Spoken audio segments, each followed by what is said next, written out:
Halo semuanya. Halo. Wah, oke. Baik. Pak Syarki, terima kasih sudah hadir di studio Gestur. Silakan Pak Syarki sebelah sini. Baik. Ya.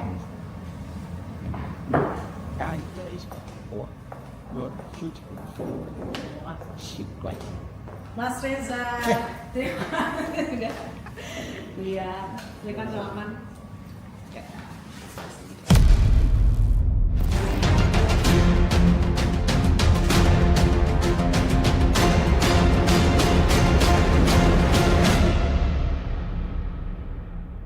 Konflik Amerika Serikat, Israel, Iran telah bertransformasi menjadi perang hibrida yang bukan lagi hanya mengandalkan kecanggihan teknologi atau perang militer konvensional, tapi ini sudah masuk ke cyber ya atau perang urat syaraf yang ternyata manipulasi persepsi publik ini bisa menjadi medan tempur utama.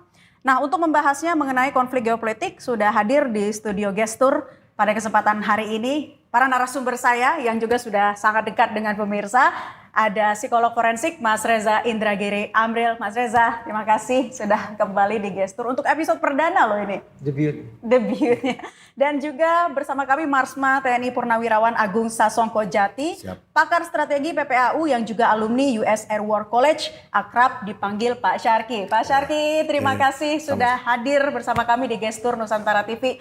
Sebetulnya ini banyak yang ingin kita bahas dan kita gali lebih dalam, terutama berkaitan juga dengan pernyataan yang disampaikan oleh para pemimpin dunia, ya utamanya Trump dan juga jubir dari militer Iran yang tentunya ini sudah menjadi cyber ya di mana-mana saat ini. Tapi sebelum ke sana Pak Syarki, kita pengen update terkini soal gencatan senjata nih ya, poin terakhir yang disampaikan Trump selama 2 minggu. Nah, ini sebetulnya Trump kan mengatakan sudah mencapai tujuan perang. Nah, sebenarnya udah tercapai tujuan perangnya atau memang karena dua-duanya udah sama-sama lelah sih? Lelah tidak itu tergantung dia posisinya unggul atau tidak. Yang jelas Iran tidak lelah.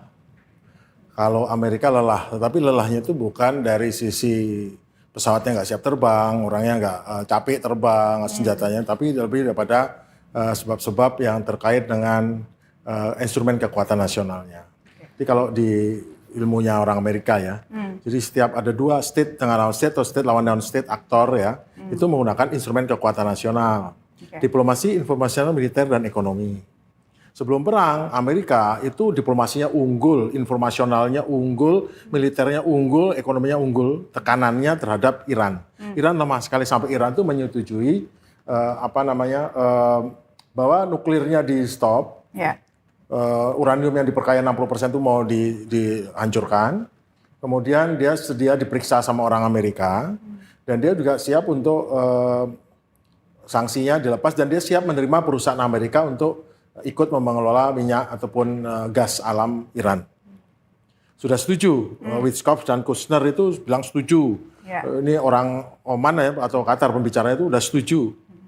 Cuman hati-hati, Kushner dan Witkoff itu dua-duanya itu dia kenegaraan Israel loh itu.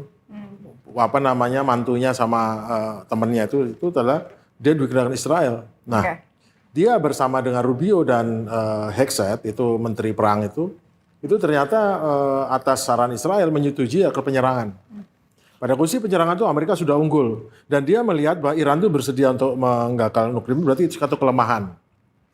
Diseranglah. Dan kita sudah tahu diserang begitu, Iran tidak membalas serangan, tidak bertemu, tapi dia menerima apa yang dihancurkan, tapi selain dia balas. Nah, tapi lama-lama ketahuan bahwa sebetulnya yang diserang dihancurkan itu betul secara fisik ada, banyak yang dibunuh banyak, jelas itu dibunuh itu kehilangan yang besar. Tetapi masalahnya pembunuhan itu tidak menimbulkan center of gravity-nya Iran. Tidak membuat Iran menyerah, rejim tidak tumbang, rakyat tidak berontak, garda revolusi tetap eksis, perlawanan tetap ada. Karena Iran punya resiliensi yang begitu tinggi. Ya, namanya ketahanannya lebih kuat, ketahanan sosialnya kuat, dan malah yang tadinya pro atau anti dengan rezim malah berbalik menjadi bersatu. Jadi memang kematian daripada Ayatollah Ali Khamenei malah justru menyatukan bangsa. Karena sebetulnya dia bukan kepala rezim yang kejam sekali, tapi dia sebetulnya lebih mirip kepada pemimpin keagamaan dan kayak semacam garis-garis besar haluan negaranya gitu ya. Yang dikomplain itu kan banyak aturan-aturan. Yang terjadi adalah setelah hampir minggu kelima, posisinya berbalik. Secara diplomasi Amerika keteteran, posisi hebatnya itu menjadi runtuh. Dia semua pangkalannya tidak bisa dipakai. Kemudian informasional, ada tandingan yang tadi Amerika unggul sekali, orang Israel itu orang Iran itu orang-orang yang jelek, jahat, buruk, tidak tahu aturan, pendulung ini, bodoh segala macam. Ternyata orang menggali ternyata nggak seperti itu. Israel yang kelihatan hebat sekarang turun, Iran naik, Amerika turun. Informasional ya di dalam dan apalagi di media sosial. Secara militer, betul dia babak belur militer dihancurkan ini, tetapi itu tidak membuat kemampuannya menyerang menjadi berkurang. Bahkan makin lama makin presisi, dan di sini karena kehabisan rudal mencegat, makin kedodoran. Dan terakhir ekonomi. Iran unggul sekali, kekuatan ekonominya ataupun instrumen kekuatan ekonominya berhasil membuat ini. Apa itu? Nutup Selat Hormuz.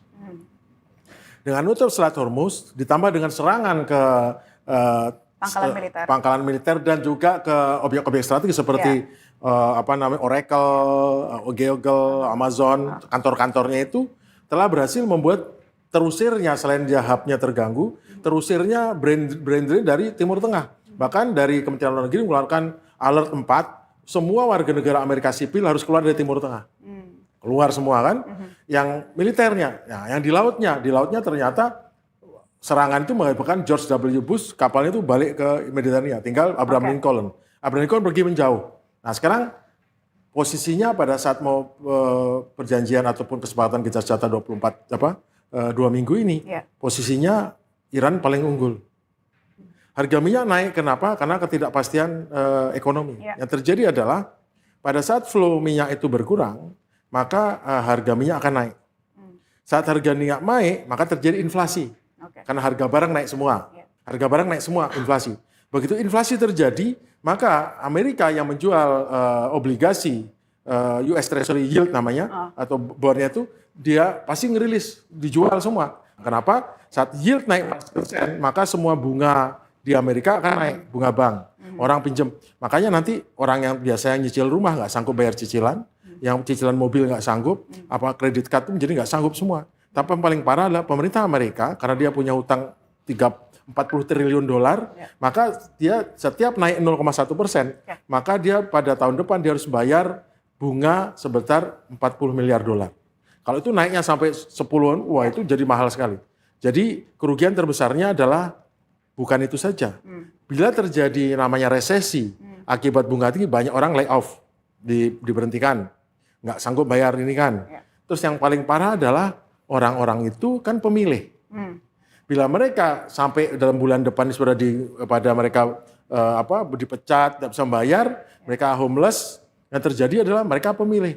Mereka akan nyebrang dari Republik ke Demokrat. Dan pada bulan November nanti saat Demokrat mengambil alih kursi mayoritas di Senat dan di Kongres, yang terjadi adalah impeachment kepada Trump untuk kasus macam-macam, termasuk perang ilegal ini, kasus Epstein dan kasus lainnya. Jadi Iran memegang senjata untuk mengasipnya Trump. Mas Reza, jadi kalau melihat situasi yang terjadi saat ini, hubungannya dengan persepsi publik begitu ya, apa dari pernyataan-pernyataan yang dikeluarkan oleh Trump, situasinya memang sangat genting ini memang karena perang urat syaraf itu tadi ya, Mas Reza?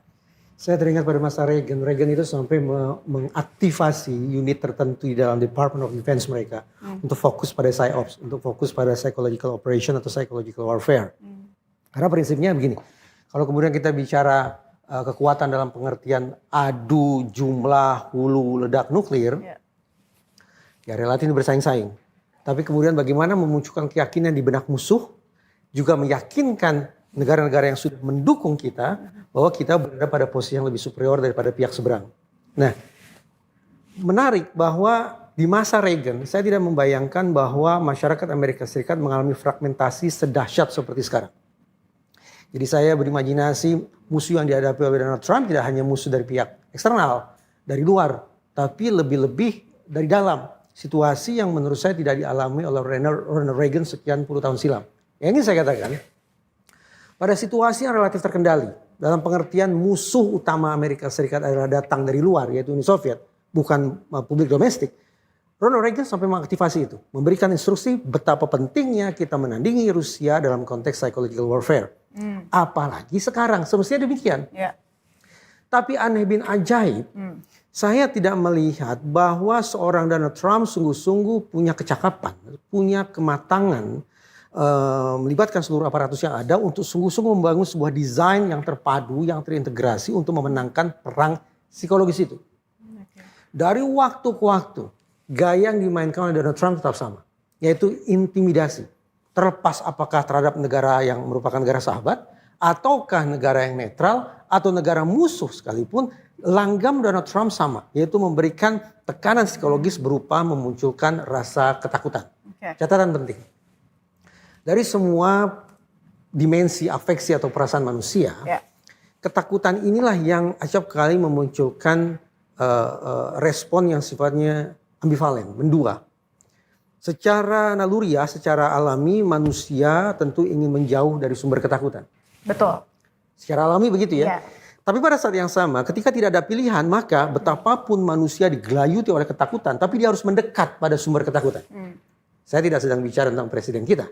Tapi yang ingin saya katakan bahwa gaya perang uras saraf atau perang psikologis yang dimainkan oleh Donald Trump yang tidak kenal-kenal pilih itu sekarang kena batunya. Justru berbalik ke Trump sendiri. Berbalik ke dia. Bahwa alih-alih memenangkan udara, memunculkan ketakutan di kalangan negara musuh, menarik simpati negara netral, dan mempererat persahabatan dengan negara sahabat, yang terjadi adalah semua kocar-kacir. Kenapa? Karena sekali lagi menurut saya Donald Trump bukan orang yang sungguh-sungguh punya kecakapan untuk memainkan perang urat psikologis atau psychological warfare. Oke, jadi publik lama-lama juga bisa menilai sendiri atas pernyataan-pernyataan kontroversial yang dikeluarkan oleh Trump itu.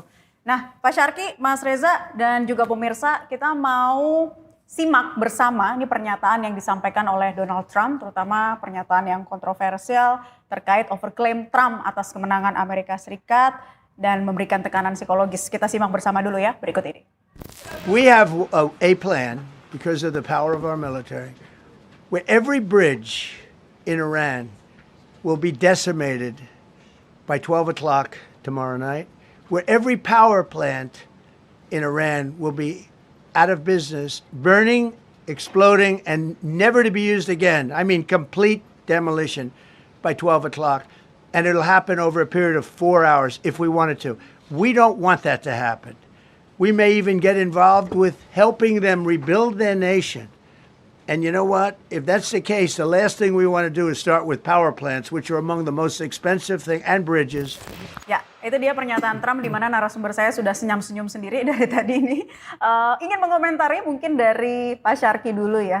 Karena Trump ini kan ya omongannya tuh nggak bisa dipegang, berubah-ubah. Bahkan banyak yang menilai kok jago ngeles gitu. Bahkan dibilang korslet sama warganya sendiri. Kita bisa baca gesturnya. Mungkin beliau lebih ahli membaca gestur orang. Tapi saya juga belajar semiotika. Saya mendalami ilmu semiotika. Semiotika itu artinya tidak ada ucapan, warna, gambar, ini foto, sikap, ngomong, tidak ngomong, itu ada maknanya. Dari sini ketahuan dia nggak confident, ngomong dengan cara tidak confident. Cara pandangnya, caranya dia sama tidak confident, tidak seperti biasanya Trump, sangat mengancam. Ancamannya ancaman yang berupa hanya verbal, saya tidak ancam. Kenapa?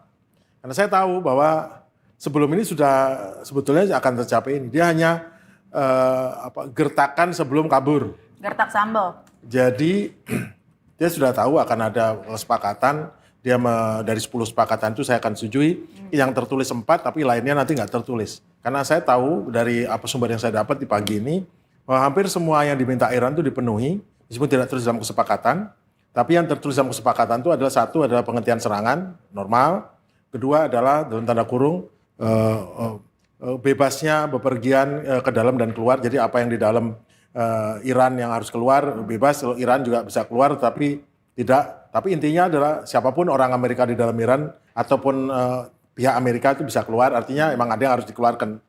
Yang ketiga adalah Hormuz dibuka tapi di bawah pengendalian Iran. Dan terakhir adalah boleh mengirimkan pesawat untuk membawa humanitarian ataupun ini. Artinya apa? Bisa refueling, bisa menggantikan senjata, bisa menggantikan ini yang berkurang, dan Iran juga demikian. Namun yang terjadi adalah sebetulnya adalah Amerika pada posisi tidak bisa memaksa Iran.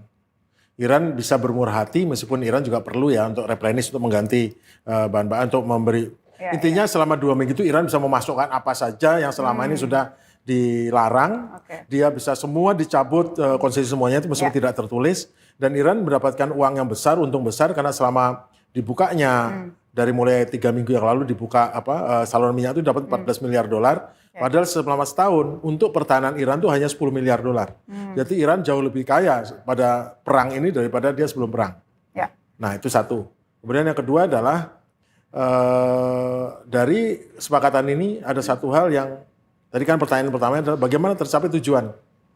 Tadinya tujuan regime change, orang berontak, nggak ada revolusi, nggak bisa rudal balistiknya nggak berfungsi, uranium diambil. Satu pun tidak terjadi. Klaimnya, wah kan mati banyak tuh pemimpinnya. So what? Kan banyak kehancuran. So what? Apakah ada dari tujuannya? Semua yang dilakukan oleh Amerika dan Israel tactical output-nya sukses. Tapi strategic outcome tidak. Dan sekarang tiba-tiba berubah jadi membuka Selat Hormuz. Nah terus kemana tadi regime change nggak ada? Berarti operasi Efek Fury itu gagal. Sudah pindah ke fase berikutnya, sekarang buka Selat Hormuz. Karena Selat Hormuz berkait langsung dengan suku bunga obligasi Amerika. Kalau itu ditahan terus, harga minyak naik, maka itu berpengaruh pada kedudukan politik daripada Trump. Dan betul seperti Pak Arwi katakan tadi bahwa kalau kami sebutnya namanya operasi informasi. Operasi psychological operation itu digabung dengan operation itu bagian dari namanya operasi informasi. Dan itu betul memegang peranan yang besar di sini dan memang Amerika tuh unggul segala macam. Ada orang satu jatuh kolonel itu kan itu yang dihebatkan, wah pahlawan berkorban sekian banyak. Tapi tahu nggak berapa biaya kehancurannya itu? Seluruh pesawat F-15, 1 A-10, kemudian 2 Hercules, 1 C-130 dengan 2 Pfok, dengan 2 helikopter kecil sama 2 drone, total 575 juta dolar, 9,1 triliun rupiah. Itu terlalu mahal. Dan ada juga lain yang belum kita itu ada orang stranded di Iran yang harus dikeluarkan dan itu bagian kenapa Trump segera pingin minta kemarin 48 jam peace itu untuk emang ekstrak mengambil pasukannya yang di dalam yang harus ditarik keluar. Mas Reza, gestur yang ditampilkan Trump tadi dari pernyataan ini dan pernyataan sebelum-sebelumnya juga, apakah memang dia terlihat sedang mengalami tekanan psikologis sebetulnya? Orang ini akan bisa meyakinkan dunia, bahkan meyakinkan publiknya sendiri kalau dia berangkat dari truthfulness. Truthfulness merupakan kunci keberhasilan perang urat saraf. Bahwa seseorang yang memimpin, seseorang memberikan komando, diyakini oleh publik, persepsi dipersepsi oleh publik sebagai orang yang jujur, orang yang mengatakan tak lebih tak kurang hanya kebenaran, orang yang punya niat baik dan seterusnya. Persoalannya, Amerika, Israel, sosok jago di Timur Tengah ingin menyerang Iran bukan berangkat dari kondisi ideal. Di mana manusia yang satu ini diidentikan oleh publiknya sendiri sebagai simbol truthfulness. Itu Trump.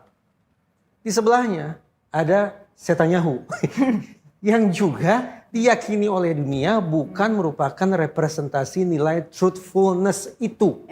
Israel selalu gembar-gembor mengatakan tunjukkan kepada kami. Tidak ada negara demokratis di Timur Tengah yang melebihi kami. Dan faktanya dua sejoli ini yaitu Trump dan Netanyahu bukan sekali lagi orang yang merepresentasikan nilai truthfulness. Karena itu masuk akal kalau kemudian upaya mereka untuk meyakinkan kekuatan militer sebagai instrumen utama untuk menaklukkan Iran ternyata gagal total. 3 hal. 1. Mereka tidak bisa meyakinkan dunia bahwa ternyata militer Amerika Serikat ditopang oleh Israel adalah militer dengan kapabilitas paling tinggi yang tak tertandingi. Sekian pesawat sudah jatuh. Begitu kata beliau tadi. Yang kedua, kita bicara determinasi. Tekad bulat, semangat. Sekarang sudah kita lihat bagaimana terjadi fraksi di dalam Amerika Serikat sendiri. Sekian banyak jenderal dikabarkan mengundurkan diri atau dipecat. Terlepas dari apakah dipecat atau mengundurkan diri, ini menunjukkan adanya determinasi yang paling tidak patut untuk dipertanyakan. Benarkah militer Amerika Serikat punya semangat bulat, tekad yang tak terpatahkan untuk mengikuti arah atau instruksi dari presidennya. Dan yang ketiga, responsiveness. Sudah. Militer Amerika Serikat bukanlah sebuah organisasi yang ternyata sejalan untuk mencapai tujuan atau kepentingan nasionalnya. Capability, determination, plus responsiveness tidak berhasil diyakinkan oleh Donald Trump kepada siapapun, sehingga praktis militer yang diterjunkan ke sana tidak punya modalitas yang paling mendasar dan sesungguhnya mereka butuhkan untuk memenangkan pertarungan. Paling tidak pertarungan di kancah psikologis umat manusia. Oke. Hal yang berbeda ditunjukkan oleh jubir militer Iran ya, Ebrahim Zulfagari yang pembawaannya santai. Namun tegas ya, tetap tenang juga menanggapi pernyataan-pernyataan Trump yang terkesan menekan padahal sebetulnya dia sendiri yang tertekan. Nah, kita pengen lihat juga nih para narasumber pernyataan dari jubir militer Iran Ebrahim Zulfagari. با توکل بر خداوند متعال این جنگ تا خواری ذلت و پشیمانی دائمی قطعی و تسلیم شما ادامه خواهد داشت. در تداوم ضربات و سیلی‌های محکم و غیرقابل تصوری که تاکنون خورده اید منتظر اقدامات کوبنده‌تر، وسیع‌تر و ویرانگر ما باشید. مراکزی که به تصورتان هدف قرار داده اید ناچیز بوده و تولیدات راهبردی نظامی ما در نقاطی صورت می‌گیرد که به هیچ وجه از آن اطلاع ندارید و هیچ وقت دستتان نیز به آنها نخواهد رسید. Nah, tadi kita sudah lihat bersama pernyataan dari jubir militer Iran yang nampaknya membangun keyakinan bagi masyarakat dunia bahwa Iran ini memang sekuat itu menangkal pernyataan-pernyataan kontroversial Trump yang bahkan sampai harus mengeluarkan kata-kata sarkastik tapi tetap dibalas dengan tenang, santai, dan di media sosialnya juga ya muncul meme-meme yang menyindir balik pihak Amerika Serikat dan juga Israel. Oke, kita akan bahas lengkapnya usai jeda, tetap bersama kami di Gestur, kami akan kembali sesaat lagi.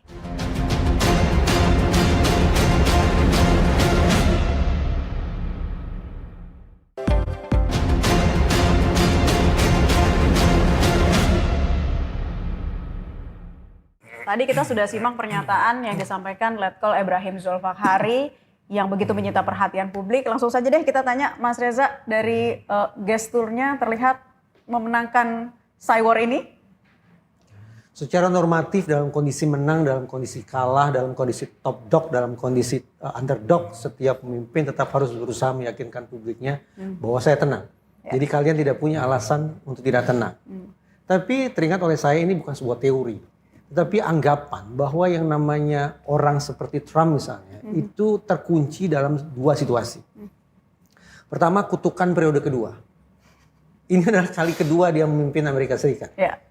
Trennya adalah orang-orang Amerika yang menjadi presiden sebanyak 2 periode, pada periode kedua kinerjanya akan anjlok parah. Berulang kali terjadi seperti itu. Nah, tampaknya Donald Trump juga tidak bisa melepaskan diri dari kutukan periode kedua semacam itu. Itu satu hal. Yang kedua, pada masa atau pada periode pertama, betapapun ini sesungguhnya terlarang dari sisi etik, tapi sekian banyak praktisi psikologi dan psikiatri, puluhan bahkan mungkin ratusan, sudah menyebut bahwa makhluk ini memang punya kelainan. Kelainannya apa sih Misalnya, Mas Reza? Kalau ini kan banyak yang mengatakan NPD. Tepat, saya baru ingin mengatakan itu. Salah satunya adalah Narcissistic Personality Disorder. Gitu. Tapi kan kita kan sebagai profesional kan juga tidak membiarkan publik menjudge begitu saja tanpa adanya diagnosa yang jelas. Tapi dengan yang ditunjukkan. Saya mencoba fair ya, jangan artikan saya berpihak pada Trump ya. Silakan. Trump ini adalah orang yang berlatar belakang sebagai businessman. Okay. Boleh percaya, boleh tidak. Di dunia bisnis semacam itu, keberadaan orang-orang psikopat itu sangat banyak. Di dunia penegakan hukum, psikopat tidak sedikit. Tetapi kita baru persoalkan kelainannya itu. Kita baru permasalahkan kondisi khasnya itu hanya ketika yang bersangkutan berada dalam kondisi bikin masalah, bikin salah, bikin onar dan seterusnya. Tapi selama para psikopat ini, selama para pengidap NPD, Narcissistic Personality Disorder ini punya kinerja yang bagus, maka kita tidak akan persoalkan. Justru kita akan terkagum-kagum dibuatnya. Bagaimana mungkin orang yang punya kondisi kejiwaan yang khas semacam itu, tapi justru bisa meraja di bidangnya. Sayangnya adalah ini poin kedua yang saya katakan, Trump ini orang dengan kondisi-kondisi psikologis tertentu yang sayangnya saat ini berada pada kondisi yang kalah. Karena itulah kemudian orang mencoba untuk mempertegas kita telah salah pilih, orang ini berada di kursi yang salah karena dia punya kondisi kejiwaan tertentu. Tapi sekali lagi, bagi saya entah itu psikopati, entah itu NPD, sesungguhnya itu diidap banyak sekali. Bahkan termasuk tidak tertutup kemungkinan di antara kita bertiga ini adalah pengidap psikopati hingga derajat tertentu. Tapi tidak kita persoalkan karena kita tidak sedang bikin masalah, karena kita tidak sedang bersalah. Ada 3 dark triad ya Mas Reza yang aku tahu. Psikopat, Machiavellianism dan juga NPD. Ya. Trump lebih yang kemana ya? Boleh jadi sekarang ketiga-tiganya sempurna pada diri dia. Seperti itu ya. Oh my God. Ya itu tadi ya, jadi mungkin di setiap kita mempunyai sisi-sisi gelapnya itu. Pasti, Tapi pasti. karena Trump pemimpin dunia sekarang saat ini menjadi perhatian, jadi orang kemudian notice dan dia mengeluarkan sisi gelapnya yang begitu nyata. Bukankah Trump juga orang yang berulang kali mengatakan bahwa pemimpin di Iran itu orang-orang yang juga punya kelainan. Gila perang. Ingin menghabisi rakyatnya sendiri. Penuh dengan kebencian terhadap negara kami, Amerika Serikat. Bukankah sebutan-sebutan stigma semacam itu juga dilakukan oleh Donald Trump terhadap para pemimpin di Iran. Jadi ya saya pandang ini merupakan bentuk perang urat saraf lagi-lagi yang hari ini harus kita katakan kalah, tidak tepat dilakukan oleh Amerika Serikat. Tapi kalau dari backgroundnya Trump ini kan pengusaha dan juga politisi, harusnya dia punya sikap yang rasional, makhluk yang rasional gitu. Harusnya bisa mempertimbangkan betul sikap apa yang ditunjukkan kepada publik. Tapi tidak demikian. Justru ultimatum ini berpengaruh pada popularitasnya sendiri. Trump ini dari Partai Republik. Yang sepengetahuan saya memang menganut nilai-nilai tradisi secara lebih konservatif. Jadi barangkali di kepala Trump juga ada pembenaran-pembenaran dari sistem keyakinan pribadi yang dia anut. Yang memberikan dasar bagi dia bahwa kamu memang harus perang. Melawan kelompok zalim. Kurang lebih seperti itulah bahasanya. Karena dia sekali lagi orang Republik. Yang kedua, tidak sebatas Republik. Menurut saya dia punya karakter hawkish. Jadi orang yang memang mencandu perang. Mencandu perang untuk apa? Boleh jadi karena memang dia kuat atau ini merupakan sebuah bentuk kompensatori. Alfred Adler sekian puluh tahun silam mengatakan hidup tak lebih tak kurang adalah perjuangan kompensatoris. Ketika kamu berada di posisi yang lemah, kamu harus menampilkan dirimu sedemikian rupa agar kamu tampak sebagai orang yang perkasa. Tadi saya katakan, kutukan periode kedua. Sekian banyak skandal, Epstein Files dan seterusnya. Dan perempuan juga itu sebelumnya. harus diatasi, itu harus ditutup. Dengan cara seperti apa? Dengan cara menunjukkan kepada dunia bahwa saya perkasa, saya punya kuasa. Jadi perang-perang ini sebetulnya memang settingan nggak sih dari kedua kepala negara ini? Oh ya, tidak lah, saya tidak membayangkan. Nggak, Netanyahu sama Trump kan dua-duanya punya masalah di negerinya sendiri kan? Masuk akal. Tadi berarti ini merupakan pembenaran terhadap teori Adler yang saya katakan tadi. Hidup adalah perjuangan kompensatoris. Titik ekstrim harus ditutup sedemikian rupa dengan cara-cara yang ekstrim di seberangnya. I see. Pak Syarki, saya masih terkejut dengan pernyataan Mas Reza ini tadi ya. Ternyata sisi-sisi gelap dari psikologis itu dikeluarkan ketika kita melihat gestur apa dari pernyataan yang disampaikan dari Trump dan juga pemimpin Iran. Nah, saya pengen tanya dari Pak Syarki melihat kekuatan militer Iran ya, termasuk dalam Cywar ini, di mana jubir militernya Ebrahim Zulfakhari sekarang menjadi ikon baru Iran. Yang dilakukan oleh Iran berbeda. Iran mempunyai cyber command sendiri, tapi dia mendelegasikan perang informasinya kepada 150.000, dia punya hacker, dia punya buzzer. Buzzer dalam bahasa Inggris, bahasa Arab, bahasa ini yang menyampaikan peran-peran itu dengan bahasa yang lebih mudah dimengerti. Trump sendiri, saya udah baca buku biografinya. Trump itu bangun pagi setiap hari nonton TV, sama kayak saya. Kata Bapak masih nonton TV? Masih. Saya nonton TV, Pak. Tapi Mbak, saya nggak tahu usianya berapa. Mbak masih nonton TV? Nonton. Karena kerja di TV. Milenial. Tapi teman-temannya enggak kan? Teman-teman saya? Udah nggak nonton TV lagi. Kayaknya udah enggak. Mereka nggak pernah tahu mungkin Bapak kerja. Dia ngeliat ini, buka ini, dia pilih. Nah YouTube itu logaritmanya bisa dipilihin mana yang boleh dikeluarkan, mana enggak. Diatur sehingga ngelihat. Sehingga ada orang yang cukup ahli mengenai suatu, contoh militer, pangkatnya mungkin mayor. Tapi begitu ditanya, dia lebih ahli bagaimana nanam duren daripada hal-hal lain. Kalau zaman dulu kita baca koran, 90% isi koran kita tahu. Orang pengetahuannya cukup luas, kalau dalam dia yang dia inginkan. Sekarang orang pengetahuannya tidak luas, dia dalam untuk bidang itu, jadi dia nggak tahu. Nah, orang-orang semacam ini yang mudah dipengaruhi oleh ini. Iran menggunakan teknik menyentuh orang-orang ini. Makanya nggak heran setelah 1 bulan orang berubah pandangannya mengenai Amerika ini sekarang Iran jadi sukses. Kenapa? Betul. Pada saat perang dimulai, Iran langsung menghujani dunia dengan cerita asal Iran dalam bahasa Parsi, bahasa Urdu, bahasa Cina, bahasa Rusia, dan menampilkan Iran dengan bagus, dan akhirnya semua jadi Iran tuh hebat ya. Iya. Itu yang menghasilkan pendapat orang pada akhirnya, dan terus di Amerika pun orang juga ngelihat hebat Iran. Menggerus pandangan orang mengenai Iran. Jadi makanya setelah 1,5 bulan, Iran naik, tidak saja dia secara militer membalas, tapi secara nama, secara ini dia jadi besar. Sedangkan Trump masih menggunakan era perang dingin itu, cara orang ditakut-takutin di ini, masa lalu, dia ya? masih masa lalu. Makanya betul kata beliau bahwa Trump tidak ahli komunikasi. Dia ahli komunikasi era tahun 70-80. Dia tidak ahli komunikasi era tahun 2026. Apakah intelijen Barat gagal membaca daya tahan Iran, Pak Syarki? Intelijen Barat sudah melarang serangan ini. Tentara Amerika melarang serangan ini. Saya percaya juga tentara Israel melarang serangan ini. Namun yang terjadi adalah Netanyahu udah 40 tahun, orang tua umurnya 76 atau berapa, dia percaya bahwa untuk menghancurkan ini harus diserang, dibunuh. Ya. Sekarang dia pimpinan negara. Apapun kata bawahnya kan menyelesaikan sama dia. Akhirnya semua dipas-pasin sehingga percaya udah diatur, udah diatur, berhasil sampai mati, terbunuh, ada demo segala macam, sudah berhasil diatur. Tapi kan masalahnya adalah gini. Dari nilai 10, Iran tuh nilainya 7. Untuk membuat dia jelek kita bilang nilainya 3. Nilainya 3 tuh nilainya 3. Masalahnya pemimpin baru, anak buahnya Trump ini orang-orang yang dari media semua, yang melihat meskipun mereka umurnya cukup muda, mereka melihat media sosial.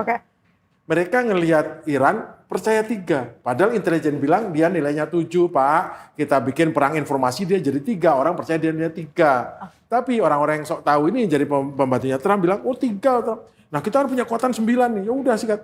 Padahal dari militer Amerika dan dari intelijen, Pak, kalau kita menyerang Iran, dia nilainya 7, kita harus punya 14, Pak, powernya.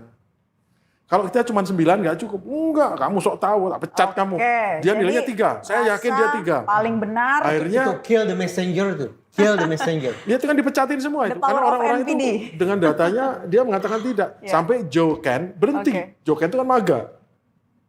Dia tahu Make betul American ini great bunuh again, diri kalau kita serang, karena saya pun sekolah di Amerika. Kami dulu sudah bagaimana buat skenario untuk nyerang Iran.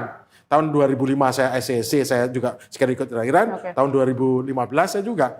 Serangan Iran tuh dia akan kalah. Tapi after that, what's next? Itu nggak ketemu. Akhirnya ya kesimpulannya ini nggak bisa. Itu kami sekolah aja tahu itu nggak mungkin dilanjutkan. Amerika ranking 33, berapa nilainya 93. Israel tuh lebih di bawahnya lagi. Artinya kan, dan juga terjadi dalam pertempuran dalam segala macam ini udah kelihatan daya tahannya. Nggak usah ngeliat tuh, lihat si Letkol ini. Bayangin, Letkol dihadapkan, secara ngomong Trump, di sini cukup Letkol. Itu udah menunjukkan penghinaan yang besar itu. Tapi orang muda senang sama sosok seperti ini. Betul. Dia menggunakan jenggot, menggunakan apa? Kenapa? Yang diserang terutama adalah masyarakat Timur Tengah. Kamu pilih dia, pilih sini. Nah, ini kesempatan. Dan sekarang masyarakat Timur Tengah itu setiap hari dicekoki dengan berita-berita dari Iran dan pendukungnya. Ya, dan melalui medsos-medsosnya juga gaya penyampaiannya begitu menyentuh generasi saat ini ya. Bukan medsos saja, dia malah masuk, hackernya bisa masuk ke link 16-nya ya, pesawat Amerika. Jadi karena komunikasi Angkatan Udara, Darat, Laut, komunikasi, dia bisa masuk ke sana, membuat ada pesawat sedang tanker, yang sedang refueling, tanker dengan tanker ya. Kemudian tiba-tiba dia seolah-olah merasa, oh diserang rudal nih. Akhirnya pesawat itu otomatis mengelak tabrakan. Sampai gitu. Yang kedua, pada saat serangan rudal, hackernya Iran tuh masuk ke sana, membuat alarm, dia tidak mengganggu yang lain. Alarmnya di-delay 1 menit. Bayangkan ada bom jatuh, baru nyala alarmnya. Oke, kita mau lihat juga pernyataan Donald Trump dari pertanyaan seorang reporter yang mengatakan bahwa ia memiliki gangguan kesehatan mental. Kita simak. Okay. President, you called yesterday in your Truth Social, you called the Iranians crazy bastards. True. What is your response to critics who say that I don't care about critics. What is your response to critics who say that it is your mental health that should perhaps be examined as this war continues? I haven't heard that. But if that's the case, you're going to have more people like me, because our country was being ripped off on trade, on everything for many years until I came along. So if that's the case, you're going to have more people. Dasha, go ahead. Oke. Mas Reza, balik lagi. Tumben Donald Trump mau memberikan tanggapan panjang untuk pertanyaan semacam itu.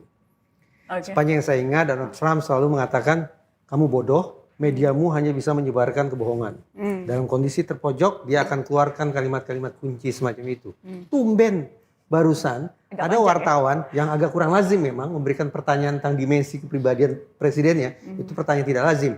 Tapi lebih tidak lazim lagi bahwa kemudian Trump memberikan jawaban yang cukup panjang lebar. Alih-alih mencerca atau menghina-hina si penanya. Jangan settingan. Itu gaya berpikir orang kita. Sedikit-sedikit settingan, sedikit-sedikit settingan. Saya tidak berpikir tingkat kematangan jurnalistik di Amerika Serikat memudahkan mereka untuk mengatur settingan sedemikian rupa. Walaupun bisa saja. Oke, Pak Syarki? Mungkin juru bicara Gedung Putih ngomong, kamu tanya dong kesehatan mentalnya. Wah itu gini, karena kan nggak berani juga. Dia berani berarti ada yes go gitu. Enggak, memang kayak orang-orang dalam 3 kepribadian gelap itu kalau dibawa ke psikolog atau psikiater ya profesional ya mungkin bisa jadi kena mental. Betul katanya beliau bahwa Trump itu kena batunya. Kenapa? Saya baru pertama lihat Trump itu mengatakan, nanti terus siapa yang ngurus Hormuz? Nanti ya saya dengan Ayatollah lah, whatever Ayatollah. Artinya apa? Dia menyatakan bahwa memang orang Irian ini pantas dihargai dan dia bukan orang-orang bodoh, orang-orang mereka strong. Terus terang Donald Trump mengakui orang-orang Persia, orang Teheran ini strong dengan mengatakan, nanti kita yang ngatur, ya saya dengan Ayatollah. Itu sudah menyatakan bahwa tidak eliminasi kan. Sudah menyatakan bahwa Ayatollah itu partner yang sejajar. Pantas. Dan memang seharusnya Amerika mencari partner itu Iran, bukan Israel. Partnernya itu harusnya di Eropa Jerman, di Eropa di Asia Timur itu Jepang. Kalau di Timur Tengah harusnya memang partnernya adalah Iran. Saya jadi ingin bertanya ke beliau. Silakan. Saya ubah subjeknya Pak. Bukan Amerika tapi Indonesia. Indonesia patutkah bersahabat mencari teman ke Israel, bukan ke Iran?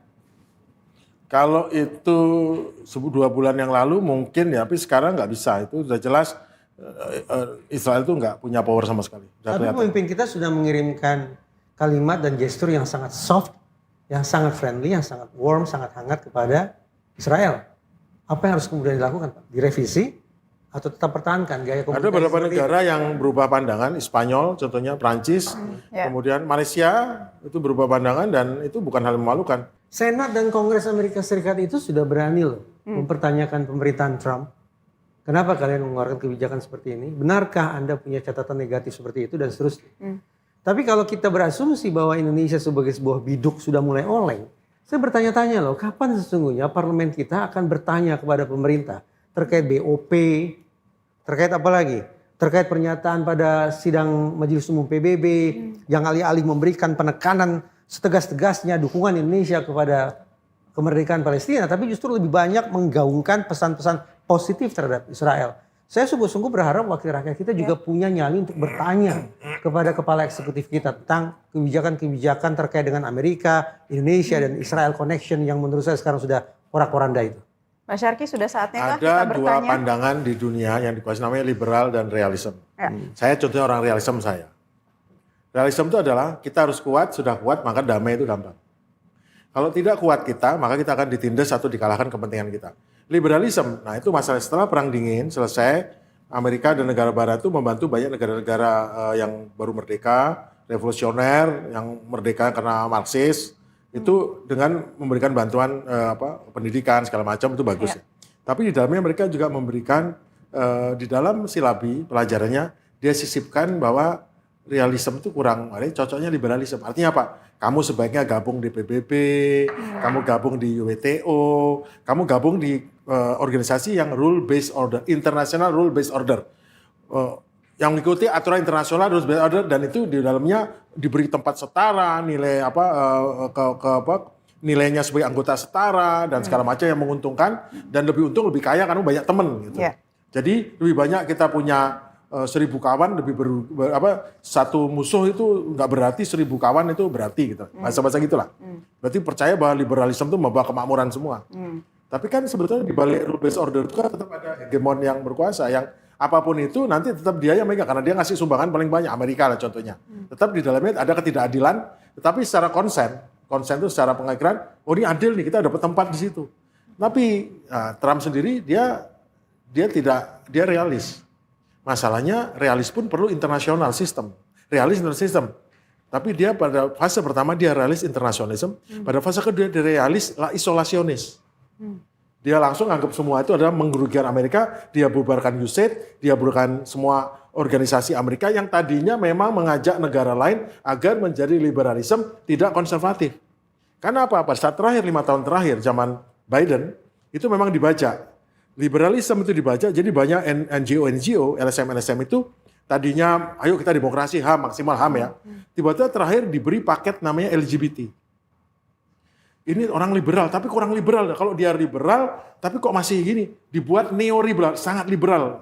Liberal, hard liberal apa? Kalau dia setuju LGBT. Kalau nggak setuju LGBT, kamu liberal, pergi. Nah, paket inilah yang diajar ke seluruh dunia. Akibatnya kan sampai ada pride gay, macam-macam, gay pride, segala macam. Makanya itu yang pertama kali Trump naik, kedua, langsung dibabat semua peraturan ini dibabat semua, sehingga istilahnya woke apa gitu. Itu dibabat semua, dibersihkan. Kenapa? Karena dia melihat alat yang tadinya digunakan untuk membuat negara-negara konservatif menjadi liberal, ternyata malah merusak negara-negara barat. Negara Jepang, negara Korea, negara barat, itu kesulitan mendapatkan tenaga kerja. Kenapa? Karena penduduknya, rakyatnya menjadi liberal, menjadi bahwa menikah itu pilihan, nggak menikah pilihan, nggak punya anak pilihan. Maka mereka butuh masyarakat lebih konservatif. Maka diam-diam orang muslim dari negara Timur Tengah malah dia senang. Kenapa? Karena buat konservatif. Nanti banyak hidupnya Jerman di 20 tahun, 30 tahun lagi ada tergantung dari imigran dengan anaknya. Sebab orang kulit putih sendiri hanya dari satu keluar 2 orang, hanya punya 1 atau 2 orang 0. Itu akan dipastikan tidak punya tenaga kerja. Makanya masa depan Jerman dan Eropa banyak datang dari negara-negara Timur Tengah dan Afrika. Kenapa? Karena liberalisme itu merusak juga kepada negara barat. Membuat masyarakatnya harusnya kan bapak ibu punya anak 2 kan. Cuma ini bapak ibu anaknya 1 dan nggak punya anak. Lama-lama kan kehabisan tenaga kerja. Secara demografi itu akan masalah besar. Maka Republikan itu melihat ini bahaya bagi Amerika. Makanya dibabat semua liberalisme itu semua, khususnya LGBT dibabat. Dengan tujuan apa? Biar kembali konservatif, kembali punya anak banyak atau minimal punya anak sesuai dengan yang normal. Itu yang terjadi. Ini saya mau kembalikan lagi ke konteksnya apa yang tadi ditanyakan sama Mas Reza gitu soal sikap Indonesia ya Mas Reza. Jadi apa yang kemudian ingin disinggung lagi sama Mas Reza di sini yang mungkin ya perlu menjadi perhatian kita bersama? Ada isu domestik yang beratnya bukan alang kepalang terkait MBG. Yang sudah menjadi janji primadona, bukan program primadona sepertinya. Sudah menjadi janji utama pemerintahan Presiden Prabowo. Itu dalam konteks domestik. Sementara dalam konteks internasional, isu yang paling membebani perkiraan saya adalah isu ini. Yaitu Iran, Palestina, dan seterusnya. Tapi saya agak ragu bahwa Indonesia dalam hal ini pemimpin kita punya kecakapan untuk secepat mungkin melepaskan diri dari Amerika dan Israel connection itu. Kenapa? Karena firasat saya mengatakan pengaruh lobbyis Israel, pengaruh lobbyis Yahudi terhadap presiden kita masih sangat-sangat kuat. Teringat oleh saya satu nama yaitu James Frinzi yang sejak tahun 2019 sepengetahuan saya sudah dikontrak oleh Indonesia dalam kurung Sekyu Prabowo Subianto untuk menjadi konsultan, untuk menjadi lobbyis. Dan ketergantungan beliau terhadap James Frinzi menurut saya sangat tinggi. Pertama karena Prabowo Subianto punya kepentingan untuk bisa masuk ke Amerika Serikat, ke wilayah Amerika Serikat. Dan James Frinzi selaku konsultan yang memang memperjuangkan banyak kepentingan Israel di sekian banyak negara, tentu juga akan memainkan kartu trufnya terkait ini. Bahwa saya, James Frinzi, akan membantu Anda untuk bisa kembali masuk ke Amerika Serikat sepanjang Anda juga membuka diri bagi Israel. Sehingga tadi terbangunlah sebuah segitiga yang saya sebut sebagai Amerika, Israel, dan Indonesia Connection. Per hari ini saya tidak yakin itu sungguh-sungguh bisa dilepaskan dari kita. Oke. Kita nanti masih akan membahas saya ya. boleh nambahin? Silakan. Kaitan saya liberalisme tadi apa? Pejabat-pejabat kita kan banyak yang muda ya, 40 tahun. Mereka ini yang dibesarkan dengan kurikulum yang sudah mengatakan liberalisme yang terbaik untuk Indonesia. Itu alasan kenapa tidak ada yang punya sifat realis yang berani mengatakan ini yang sebetulnya kepentingan Indonesia, ini tidak. Kenapa? Karena mereka sudah dibebani, dicekokin dengan paradigma liberalisme, itu yang terbaik bagi Indonesia. Punya banyak kawan, punya banyak teman. Kita jangan pendekatan revolusioner. Ini bukan sana musuh, karena tidak ada seperti itu. Itu yang membuat kita, tadi pertanyaan beliau, kenapa kita nggak berani? Karena banyak orang kita menganggap bahwa liberalisme itu yang terbaik bagi Indonesia. Padahal kepentingan nasional biasanya harus realisme. Kami akan kembali usai jeda.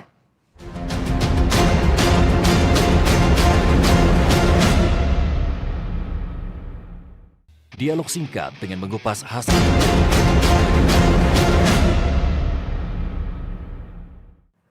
Kembali lagi di Gestur, masih bersama dua narasumber saya, Pak Syarki dan juga Mas Reza. Tadi menarik sekali, sebelum jeda kita bahas, sudah banyak membedah nih ya mengenai intelijen, cyber dan juga PsyOps begitu.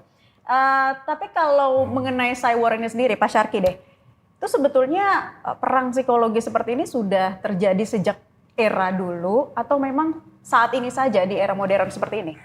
Jadi dalam perang zaman dahulu, mulai zaman dulu sekarang itu operasi psikologi sudah ada di dalam seperti dari Sun Tzu dari China itu sudah mengatakan hal tersebut, apalagi Clausewitz juga dan Jomini itu dua pakar perang dari Eropa mengatakan berikut, karena dalam pertempuran itu pasti ada namanya fog of war, kabut peperangan. Kabut peperangan ini adalah suatu hal di mana ketidaktahuan akan situasi. Nah, pada saat itulah maka bisa kita laksanakan perang cyber, perang informasi, perang psikologi, atau operasi-operasi semacam itu dengan tujuan untuk mendapatkan leverage atau keunggulan dari lawan. Kita tahu bahwa perang itu adalah kelanjutan daripada politik atau kejahatan diplomasi. Yang diplomasi kita dengan bicara, dengan merayu, membujuk, atau kita mukulin. Atau habis itu kita rayu, bujuk lagi. Karena itu mendapatkan leverage untuk membuat orang menjadi setuju dengan pendapat kita dan dia bisa mengikuti kita dengan kita memberikan dia kemenangan sedikit. Nah, sekarang jadi yang perlu kita ketahui sebelum mulai operasi apapun psikologi adalah kita harus tahu mengenai lawan. Kita tahu kesukaannya, hobinya, senangannya, kelemahannya, kelebihannya apa, sehingga kita bisa putuskan tuh dia apakah kita rayu, kita bujuk, kita ancam, kita pukul, atau kita sogok, atau kita apapun, yang penting dengan senjata kinetik dan non-kinetik untuk membuat dia bisa mengikuti mau kita. Perang psikologi adalah perang dengan menggunakan senjata kinetik dan konetik. Kita bisa mengancam dia dengan terbang dan sangat cepat, atau kita bisa membujuk dia dengan kalau kamu. Jadi dalam pertempuran yang kita lihat sekarang itu adalah dua-duanya berjalan antara kinetik dan konetik. Non-kinetik itu adalah psikologi, cyber dan segala macam. Yang kinetik tembak-tembakan itu. Oke. Jadi dari zaman dulu itu sudah ada bahwa psikologi itu adalah bagaimana membuat lawan merasa dia tidak terlalu kuat, dia lemah, lawannya lebih kuat, lebih lemah atau semacam. Dan ini yang dihasilkan dengan berbagai macam cara, baik caranya dengan melalui media massa atau dengan cara mengirimkan pesan atau mengirimkan senjata atau tidak mengirimkan senjata, bahkan juga dalam beberapa perang kadang-kadang justru malah dengan memberikan bantuan. Jadi upaya-upaya ini tentu tujuannya untuk membuat persepsi lawan berubah dan bisa mengikuti atau setara dengan kehendak kita. Mungkin bisa lebih dijelaskan pada beliau bahwa apa sebetulnya terjadi pada kognitif orang pada saat dia mendapatkan serangan psikologi baik yang mengancam, menyerang, membujuk, merayu. Karena itu adalah masalah terbesar bagi seorang panglima untuk membuat lawan itu tunduk. Jadi senjata itu hanya salah satu alat bantu untuk menekan agar lawan mengikuti dari kemauan kita. Silakan Mas Reza ditambahkan tentang cyber ini. Ke dalam, sebelum berlangsung pertempuran senjata, dahului dengan operasi intelijen. Apa materi pertama, salah satu materi pertama yang disampaikan kepada personel intelijen? Pembangunan ESTOM, sikap, tingkah laku, opini, dan motivasi. Itu bicara tentang apa? Bicara tentang psikologi manusia. Bicara tentang psikologinya personel intelijen agar pada akhirnya bisa melakukan rekayasa atau manipulasi terhadap target. Kalau kemudian operasi psikologis itu sudah bisa dimenangkan, maka paling tidak 70% pertarungan ini sudah dimenangkan tanpa adanya pertempuran senjata. Sehingga betul beliau katakan, Sun Tzu mengatakan strategi paling jitu, superior excellence itu bukan mengalahkan lawan. Superior excellence adalah ketika lawan tidak bergerak. Tidak sempat melakukan perlawanan. Tidak melakukan apapun. Itu hasil sebuah kekuatan psikologis untuk menaklukkan lawan. Secara internal. Secara eksternal, apa manfaat penguatan psikologis ini? Pertama, membuat personil-personil lawan mengalami ketidakpercayaan terhadap pembuat kebijakan. Sehingga apa yang mereka lakukan tidak sungguh-sungguh sejalan dengan kepentingan nasional yang dirumuskan oleh kepala negara atau kepala pemerintahan mereka. Satu. Yang kedua, memunculkan demotivasi.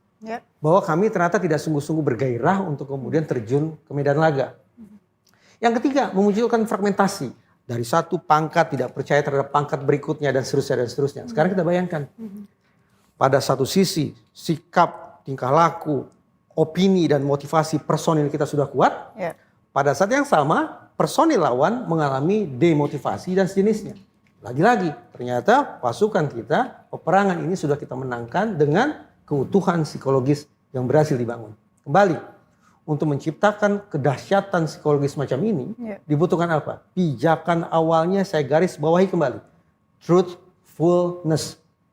Bahwa pemimpin nasional betul-betul harus bisa meyakinkan semesta rakyatnya bahwa saya adalah kebenaran. Saya adalah kejujuran.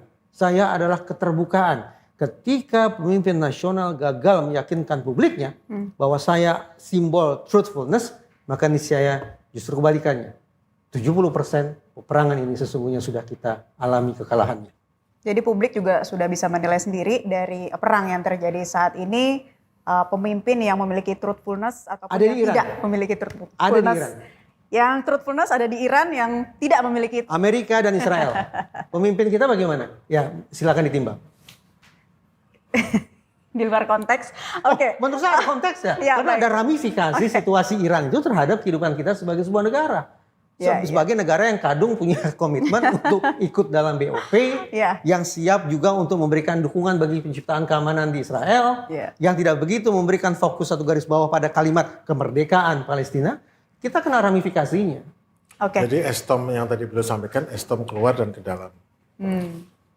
Sudahkah kita bertanya pada diri kita punya nggak itu?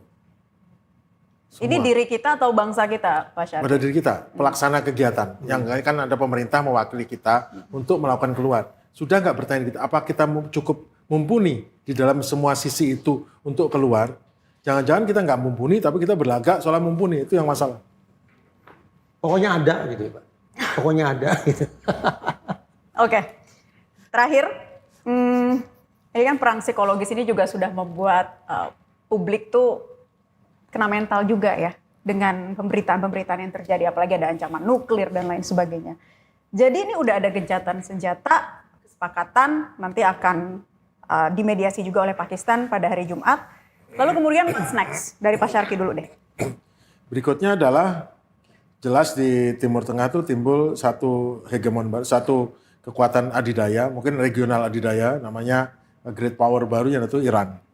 Karena suka nggak suka, betul secara militer dia belum setinggi ini, tetapi di bidang lainnya secara diplomasi dia ternyata jago, secara informasional dia berhasil mengalahi Amerika, menandingi, dan secara militer pun meskipun tidak terlalu jago, tapi dia berhasil memastikan semua komponen hegemon Amerika berupa pangkalan-pangkalan juga hancur, dan pendukungnya Amerika yaitu Israel juga tidak terlalu berdaya, dan terpaksa mereka minta damai, dan terakhir secara ekonomi Iran berada di tangan karena dia yang memegang kunci atau memegang saklar switch ekonomi Amerika dengan memegang Hormuz sebagai di bawah pengendaliannya. Itu yang walaupun katanya Iran kuncinya udah hilang. Terakhir, Mas Reza, gimana nih kalau melihat situasi yang saat ini terjadi dan what's next? Akankah ada perang-perang psikologis lain atau ini memang sudah akhir dari perang? Perang psikologis harus dilanjutkan. Betapapun sekarang antara Amerika Serikat dan Iran berada pada masa gencatan senjata hingga 14 hari ke depan. Artinya tidak ada pertempuran, tidak ada peluru rudal, tidak ada pesawat tempur dan seterusnya. Tapi yang namanya operasi psikologis tetap harus dilanggengkan untuk mempertahankan momentum Iran sebagai representasi kemenangan. Yang memiliki capability, memiliki determination dan memiliki responsiveness untuk mengalahkan dominasi militer Amerika Serikat dan Israel. Operasi psikologis yang sama menurut saya juga perlu dilakukan oleh kita secara internal untuk memastikan bahwa kita punya resiliensi. Kita tetap punya kekritisan untuk menyikapi mana yang sesungguhnya merupakan wide operation, banjir informasi, fakta dengan pihak-pihak yang bertanggung jawab, ataukah kita sedang berhadapan dengan grey operation, berita-berita nyata tapi entah siapa yang memproduksinya, atau bahkan justru black operation, berita antah berantah yang entah siapa pula produsennya. Pak Syarki, tambahkan? Saya tidak bisa mengatakan saya mendukung Iran, saya mendukung Indonesia. Namun kepentingan nasional Indonesia terkait dengan siapa pengendali di Timur Tengah. Dan untuk bila pengendali Timur Tengah, jelas Iran menjadi salah satu aktor. Dan untuk itu maka kita harus menjalin hubungan yang sangat baik dengan Iran. Dan itu bukan pilihan, itu keharusan. Itu keharusan. Terakhir deh, ini benar-benar terakhir banget ini ya. Karena waktunya sudah panjang. Tapi Mas Reza, gimana masyarakat kita bisa membangun resiliensi psikologis ya? Agar tidak mudah terjebak dalam mungkin operasi manipulasi psikologis atau menghadapi situasi saat ini. Oh, jangan salah. Manipulasi psikologis itu pilihan kosakata yang memang terdengar ekstrim. Tapi kalau kita perlunak, lebih eufemistik, kita gunakan istilah operasi psikologis. Operasi psikologis tidak identik dengan keburukan. Tadi saya katakan operasi psikologis juga perlu dibangun di internal untuk membangun apa? Membangun moral kita semua. Oke. Membangun moral tentara-tentara kita. Tanpa adanya resiliensi psikologis semacam itu, praktis sekali lagi 70% peperangan ini kita berada pada posisi sebagai pecundangnya. Jadi tidak ada pilihan, kita harus terus-menerus melancarkan operasi psikologis itu. Iran juga harus melakukan hal yang sama untuk memastikan bahwa momentum kepercayaan dunia akan credibility, determination, dan responsiveness militer Iran ternyata sungguh-sungguh tidak tertaklukkan oleh Amerika Serikat dan oleh Israel. Baik, terima kasih para narasumber sudah hadir di Gestur memberikan perspektifnya yang begitu luar biasa. Mas Reza Indragiri, psikolog forensik, dan Marsma TNI Purnawirawan Agung Sasongkojati, pakar strategi PPAU alumni US Air War College. Kalau tadi kata Mas Reza, perang psikologis akan dilanjutkan, kita akan nantikan nantinya seperti apa hal-hal yang akan terjadi minggu ini, minggu depan, dan seterusnya. Dan masyarakat tetap harus memiliki resiliensi psikologis yang matang menghadapi kondisi saat ini. Demikian Gestur untuk episode perdana kali ini. Kita bertemu lagi di episode berikutnya minggu depan. Sampai jumpa.